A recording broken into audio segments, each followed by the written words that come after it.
Okay, so this computer, what happens is when I turn it on, it turns itself off. So what I'm going to do is I'm going to turn this on again. I'm going to turn the computer on and see what it's going to give us again this time. Right, so I've taken up the switch, so I'm just going to... so let's short the computer here. See it turn on.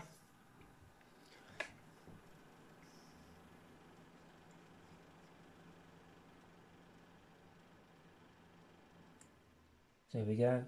It's turning itself off and it's turning itself on. So basically, I have also tried another power supply unit. It's exactly the same problem. Gives me exactly the same problem. I've taken out all of the components. Exactly the same problem. So what happens then in this sort of case? Well, there's three things I could have. There's a step of three things you can solve on this one. The first one is the power switch. So what I did was I took out the power switch from a JFP1. That's why I'm shutting out the computer and putting it on with this, because there's no power switch. I have to turn it on somehow. That's the way I do it. And then a second option would be test out the power supply. So I thought then, well, it may be the power supply then. So I swapped out a different power supply.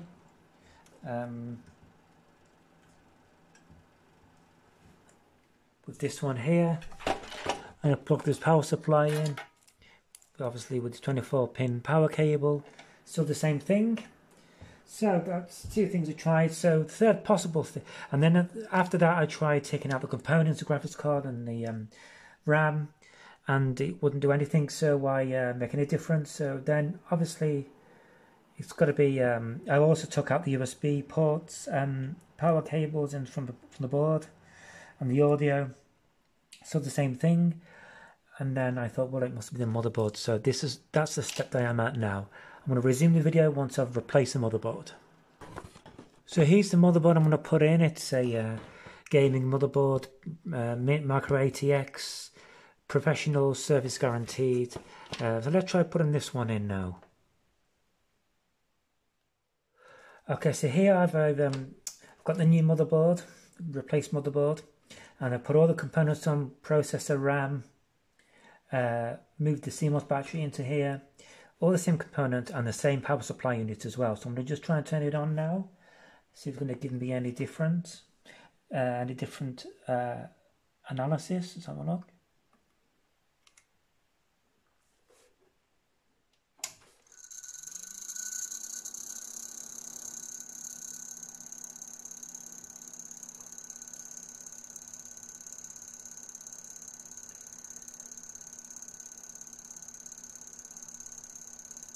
And it seems as though it's holding up for now.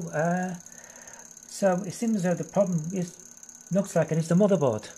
So what I'm going to do is I'm going to go ahead and permanently install the motherboard into the chassis, and then put all the screws in and the added parts, the audio and the USB power connectors, and put them into the board, and let's get back. Okay, so I've just now put the motherboard in, the new motherboard, screwed it into the chassis as I said I would, and put all the original components in,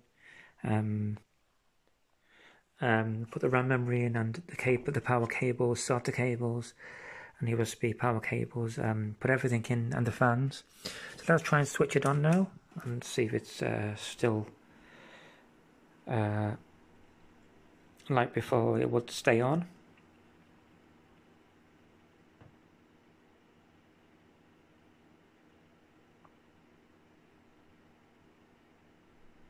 So by now on the old board it would have turned off, so I'll restart it.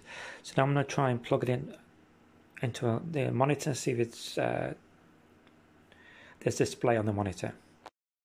Okay, so I tried to connect my computer to a monitor and I couldn't get a display. And I tested all the different parts and I come to the conclusion that the RAM memory is not working.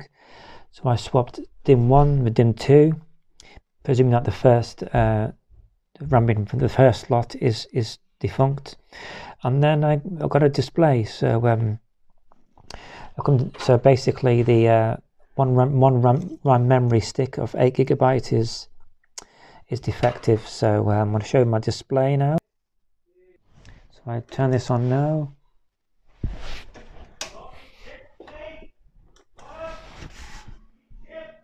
So turn that on. There we go, there's my display. So all's working fine. So yeah, just carry on setting this up and boot it into the desktop, but I got a display, so computer's fine. So I hope you enjoyed this video. Please like, subscribe and comment, and keep posted for future videos. Thank you so much.